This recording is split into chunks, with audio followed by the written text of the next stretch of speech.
उखरिजत लिन्नास तअमुरूना bill मारूफ व तनहौना अनिल मुनकर, कि तुम बेहतरीन उम्मत हो इसलिए कि तुम लोगों की भलाई के लिए निकाले गए हो,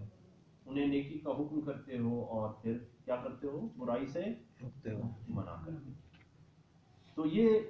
वो बुनियादी चीज़ है जो हमें अपने पेश नज़र भी रखनी चाहिए। और उसका फिर तरीका वजाहत के साथ अल्लाह रब्बुल इज़्ज़त ने कुरान मजीद के अंदर बहुत सारी जगहों पे बयान फरमा दिया है कि उदउ इला सबील रब्बिका बिल हिकमति वल मौइज़तिल हसना वजादिलहुम बिल्लती ही अहसन, कि जो तुम्हारा तरीका होना चाहिए वो बहस व मुबाहस उलझना नहीं होना चाहिए, बल्कि उसका दिल मोहना होना चाहिए, उसको अपना गर्विदा बनाना है। और गर्विदा कोई बनेगा तो फिर ज़ाहिर है वो आपकी तरफ रुजू भी करेगा, आपकी तरफ पलटेगा भी सही, मुनज़्ज़म करना है। और वो अल्हम्दुलिल्लाह दस्तूर उसके लिए हमारे लिए आसानी फराहम करता है, हमारे लिए रास्ते भी मुतय्यन करता है और सारी कुछ है। और फिर ये है कि जहाँ पे हम कोई खराबी देखें अपने नज़्म जमात के अंदर, इनफरादी तौर पर या इज्तिमाई तौर पर, तो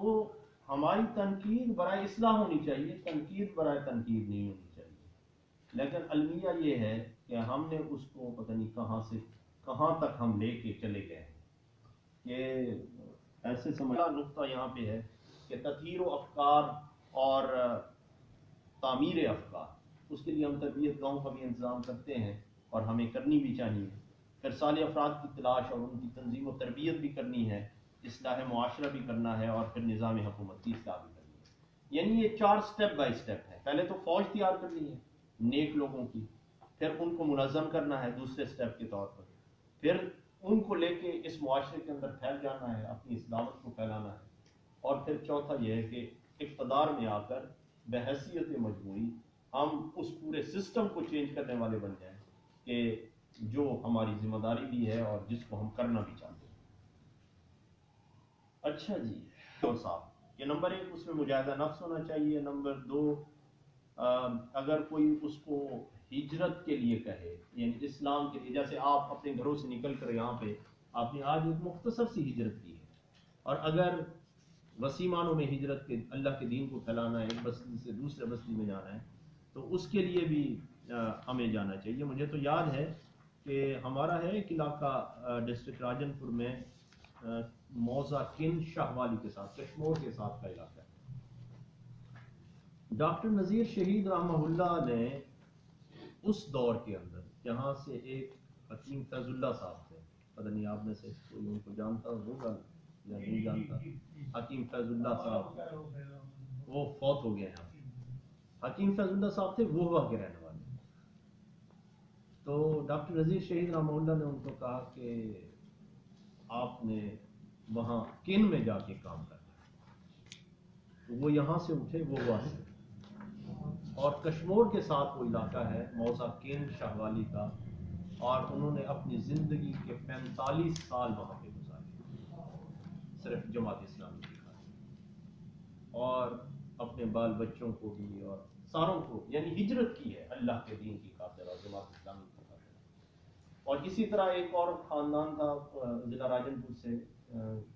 वो वहाँ से उठे कारी सईद साहब, जिनके बेटे आजकल नाज़िम सूबा भी है, साथ जी, उनके वालिद, वो नौशहरा गरबी है राजनपुर का इलाका, वहाँ से उनके वालिद को कहा कि आपने रहीम खान जाके काम, सादकाबाद जाके काम कर रहे हैं। और वो इस वक्त सादकाबाद में आजकल अमीर तहसील है, यानी उनके बेटे अमीर तहसील है, और उनका बेटा इस वक्त इस्लामी जमीयत तलबा का नाज़िम सूबा है। यानी ये जो हिजरत है अल्लाह के दीन की खातिर, ऐसे नहीं कहा गया कि कुल इन्ना सलाती व नुसुकी व महयाया व ममाती लिल्लाहि रब्बिल आलमीन। असल तो अल्लाह ताला जिस बात का हमसे मुतालबा करे वो यही है कि कह दो बेशक मेरी नमाज, मेरी कुर्बानी, मेरा जीना, मेरा मरना सब अल्लाह रब्बिल आलमीन के है ना। इनफरादी तौर पर हम आधा तीतर आधा बटेर की जिंदगी गुजार रहे हैं, दो रंगी है, आधा तीतर आधा बटेर। हम चाहते भी हैं कि हम इस्लाम के साले उसूलों को अपनाने वाले बन जाएं, लेकिन हमारी जो हालत है ज़ाती तौर पर, वो हम में से हर कोई बेहतर समझता भी है और जानता भी है कि हम दुनिया की महफिलों में बैठते हैं तो दुनिया वाले हो जाते हैं, दीन की महफिलों में बैठते हैं तो शायद थोड़ा बहुत रंग उन्हीं का भी अख्तियार कर लेते हैं, लेकिन जब उस महफिल से उठते हैं तो हमारी कैफियत पता नहीं क्या से क्या हो जाती है। इंसान लतीफ़ खुस्र, इल्ला अल्लज़ीना आमनू व अमिलुस्सालिहात व तवासौ बिलहक़ व तवासौ बिस्सब्र। यानी 4 चीज़ें हैं। ये 4 अगर उसूलों पे बिल्कुल उसी तरह है कि ये है ना जी कि ईमान ले आना, नेक अमल करना, हक बात की ताकीद करना और सब्र की तलकीन करना। अगर हम में से कोई पेपर देने चाहे स्टूडेंट हो और ये 4 सवाल आ जाए उसके पास कि इन 4 सवालों को आपने हल करना है, अगर हम 4 सवाल हल करेंगे तो ज़ाहिर है फिर हमारे कामयाबी के इम्कानात रोशन। अगर हम एक सवाल छोड़ देते हैं इनमें से, यानी 3 सवाल हल करते हैं, चलो ईमान ले आए, नेक अमल भी कर लिए, हक बात की ताकीद नहीं की, तवासी बिल हक नहीं किया, और फिर जो मुश्किलात आई, ज़ाहिर है हक की बात कहेंगे तो फिर मुश्किलात आएंगी ना, हक की बात नहीं कहेंगे तो किसने हमें छेड़ना है। 2 सवाल हल, हमारी कैफियत ये है कि हमने 2 सवाल तो हल किए हुए हैं, 2 सवाल हल नहीं किए हुए, और यहाँ पे पासिंग मार्क्स भी 50% है कम अज कम। फिर आराफ, असहाबुल आराफ में शामिल होंगे अगर 50% हमने मार्क्स दिए तो। वैसे कामयाबी के लिए तो 51% होना जरूरी है। तो उसूलन ये है कि हमने 2 ये चीज़ें तय की हुई हैं और आखिरी 2 चीज़ें छोड़ी हुई। होना तो ये चाहिए कि हमने 4 सवाल अटेम्प्ट करेंगे तो फिर हमारी कामयाबी के राज, यानी कामयाबी के इम्कानात जो हैं वो बेहतर हो सकते हैं। फरमाया था कि रोज़े क़यामत में उम्मत के उलमाए कराम का जो झंडा है ना वो मुआज़ बिन जबल के हाथ में है। और ये भी फरमाया कि मेरे सहाबा में से हलाल व हराम का जानने वालों में सबसे ज़्यादा हलाल व हराम का जानने वाला वो मुआज़ बिन जबल, यानी मेरे सहाबा में से। और उन्हीं के बारे में है कि जब हिज्जतुल विदा करके वापस आए तो अल्लाह के रसूल सल्लल्लाहु अलैहि वसल्लम ने उनको यमन का गवर्नर बना कर भेजा। और कैफियत ये थी कि वो घोड़े पर सवार थे और आप सल्लल्लाहु अलैहि वसल्लम ने घोड़े की महार पकड़ी हुई थी। यानी अहमियत देखें ना कि इल्म की अहमियत और एजाज, अपने कारकुनान का ख्याल करना। और ये हम में से कोई अमीर बन जाए ना जो अपने आप को बहुत कोई तो चीज़ समझने लगता है, तो वो कहते हैं कि मैं पता नहीं किस स्टेज पे पहुंच गया हूँ, और कारकुनान को नीचे। और जबकि कैफियत देखें कि हजरत मुआज़ बिन जबल है, रसूलुल्लाह सल्लल्लाहु अलैहि वसल्लम के शागिर्द ही हैं ना, साहबा 28 साल उम्र है और वो घोड़े पर सवार हैं और रसूलुल्लाह सल्लल्लाहु अलैहि वसल्लम उनको उनकी महार पकड़ के जा रहे हैं और पूछते हैं कि ए मुआज़, अपने फैसले मैं तुम्हें हकम बना के भेज रहा हूँ, तुम फैसले किस बुनियाद पर करोगे? उन्होंने कुरान की बुनियाद पर। अल्लाह के रसूल सल्लल्लाहु अलैहि वसल्लम ने कहा कि अगर कुरान से वो फैसला ना मिले तो फिर आपकी सुन्नत, और उन्होंने कहा अगर उसके मुताबिक भी फैसला ना मिले तुम्हें तो फिर मैं इज्तिहाद करूँगा। तो अल्लाह के रसूल सल्लल्लाहु अलैहि वसल्लम मुस्कुरा दिया और कहा कि अल्लाह ने मेरे फैसले की तारीफ कर दी तुम्हारे इन अल्फाज के जरिए से। वो कहते हैं कि जब ग़ज़वा तबूक के मौका पर हम जा रहे थे ना, तो मैं रसूलुल्लाह सल्लल्लाहु अलैहि वसल्लम के साथ था। तो मेरा ये था कि शायद रसूलुल्लाह सल्लल्लाहु अलैहि वसल्लम की ज़ुबान मुबारक से कोई मुझे फैज़ मिल जाए, कोई उनके अमल से कोई चीज़ मैं देख लूँ। तो एक जगह पे अल्लाह के रसूल सल्लल्लाहु अलैहि वसल्लम ने मुझसे पूछा है, मुआज़ क्या तुम जानते हो कि दीन इस्लाम की जड़, उसका तना और उसका फल क्या है? कि दीन इस्लाम की जड़, उसका तना और उसका फल क्या है? तो मैंने कहा अल्लाह के रसूल सल्लल्लाहु अलैहि वसल्लम, मेरे माँ बाप आप पर कुर्बान हो जाए, आपसे ज़्यादा बेहतर कौन बता सकता है या जान सकता है? तो अल्लाह के रसूल सल्लल्लाहु अलैहि वसल्लम ने पूछा, यानी देखे ना तवज्जो दिलाने, क्या तुम जानना चाहते हो?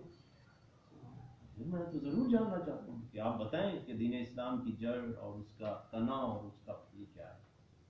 तो अल्लाह के रसूल सल्लल्लाहु अलैहि वसल्लम ने इरशाद फरमाया, दीन इस्लाम की जड़ ये है कि तशहदु अल्ला इलाहा इल्लल्लाहु वहदहु ला शरीका लहु व तशहदु अन्ना मुहम्मदन अब्दुहु व रसूलुहु तुम मस्तक़िम, कि तुम इस बात की गवाही देने वाले बन जाओ कि अल्लाह के अलावा कोई माबूद नहीं है और उसके साथ इबादत के अंदर किसी को शरीक मत करो, और तुम इस बात की गवाही देने वाले बन जाओ कि मोहम्मद अरबी सल्लल्लाहु अलैहि वसल्लम अल्लाह के बंदे और उसके रसूल हैं, और फिर इस पर डट जाओ। यानी ये सिर्फ जुबानी तौर पर कहने की बात नहीं है, بلکہ تمہارا عمل بھی اس بات کی گواہی دے کہ واقعی تم اللہ کو اپنا رب مانتے ہو اور محمد رسول اللہ صلی اللہ علیہ وسلم کو اپنا رسول مانتے ہو اور ہادی برحق مانتے ہو۔ وہ صحابہ تفسیر میں لکھا ہے، اسی شرح میں، یہ صحیح مسلم کی حدیث ہے، شرح میں لکھا ہے کہ پھر اس شرح کی کیفیت وہی ہونی چاہیے کہ بلال حبشی کو تپتی ریت پر لٹایا جاتا ہے، خباب بن ارد کو دہکتے ہوئے انگاروں پر سلایا جاتا ہے،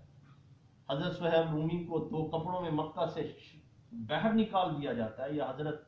عمار بن یاسر کے والدین کو قتل کر دیا جاتا ہے، لیکن ان کے پایا استقامت میں لغزش نہیں آتی۔ ثم مستقم کا مطلب یہی ہے کہ اس پر پھر ڈٹ جانا ہے، یہ ہے دین اسلام کی جڑ۔ اور پھر دین اسلام کا تنا یہ ہے کہ وہ اقام الصلاۃ و ایتاء الزکوٰۃ، کہ نماز کو قائم کرنے والے بن جاؤ اور زکوٰۃ ادا کرنے والے بن جاؤ اگر صاحب استطاعت ہو تو۔ اور پھر دین اسلام کا پھل یہ ہے، اللہ کے رسول صلی اللہ علیہ وسلم نے فرمایا الجہاد فی سبیل اللہ، اللہ کے راستے میں جد و جہد، اپنا تن من دھن ہر چیز اللہ کے راستے میں نچھاور کر دیں، یہ ہے دین اسلام کا پھل۔ اب بنیادی طور پر طائف اور صرف دنیا کی زینت ہے، اور اللہ کے ہاں باقی رہ جانے والے وہ نیک اعمال ہیں جو تم اس دنیا میں کرتے ہو، اور انہی سے اچھی امیدیں وابستہ کی جا سکتی ہیں اور انہی سے بہتر نتیجہ اخذ کیا جا سکتا ہے۔ اللہ رب العزت خود اس بات کا اعلان کر رہے ہیں۔ اور نبی مہربان صلی اللہ علیہ وآلہ وسلم جب حجت الوداع کر کے واپس تشریف لائے نا مدینہ طیبہ، شہدائے احد کی قبروں پر گئے، ان کے لیے دعا مغفرت کی، پھر ایک اونچے ٹیلے پر کھڑے ہوئے، صحابہ کا ایک بہت بڑا جمع غفیر ان کے ساتھ تھا، 1,24,000 کے قریب لوگ ان کے ساتھ حج کرنے گئے تھے، اور ظاہر وہ سارے کے سارے ان کے ساتھ تھے، شاید شاذ و نادر کو لے گیا ہو۔ تو فرمایا کہ شاید اس کے بعد میری اور تمہاری ملاقات نہ ہو سکے، شاید اس کے بعد میری اور تمہاری ملاقات حوض کوثر پر ہو۔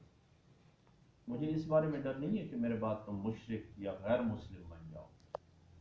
لیکن مجھے ایک بات کا ڈر ہے کہ میرے جانے کے بعد تم دنیا کو پہلی ترجیح بنا لو گے اور دین کو کہیں دوسری اور تیسری ترجیح کے طور پر رکھ لو گے۔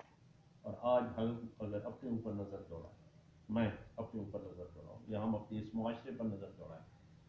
تو رسول مہربان صلی اللہ علیہ وآلہ وسلم کی حدیث 100% سچی ثابت ہوتی ہے کہ ہم نے دنیا کو پہلی ہی ترجیح بنا دیا اور دین کو پتہ نہیں کون سی دوسری تو انہوں نے کہا تھا، ہم نے پتہ نہیں 10ویں 12ویں ترجیح پہ رکھ لیا اس کو، کہ ہم ہر معاملے کے اندر اپنا فائدہ سوچتے ہیں کہ ہمارا دنیاوی فائدہ ہے اس میں، نماز بھی پڑھتے ہیں تو اس میں ہمیں فائدہ نظر آتا ہے، اللہ کے لیے نہیں پڑھتے، اپنے لیے پڑھتے ہیں، قرآن بھی پڑھتے ہیں اپنے لیے پڑھتے ہیں کہ شاید آج نماز پڑھنے جا رہے ہیں کہ شاید کوئی مجھے نیک کہے اور میری اس نیک نامی کے سلسلے میں مجھے کوئی دنیاوی فائدہ نہیں۔ یہ آج بھی ہمارا جو طریقہ کار ہے وہ یہی ہے۔ تو اس لیے یہ تو اللہ کے رسول صلی اللہ علیہ وآلہ وسلم نے بیان کیا۔ فکر آخرت سے مراد یہ ہے کہ ہم آخرت کی فکر پہلے کریں، دنیا کی فکر بعد میں کریں، یعنی دین کی فکر پہلے ہونی چاہیے اور دنیا کی فکر وہ بعد میں ہونی چاہیے۔ جی آگے بڑھیں۔ حسن سیرت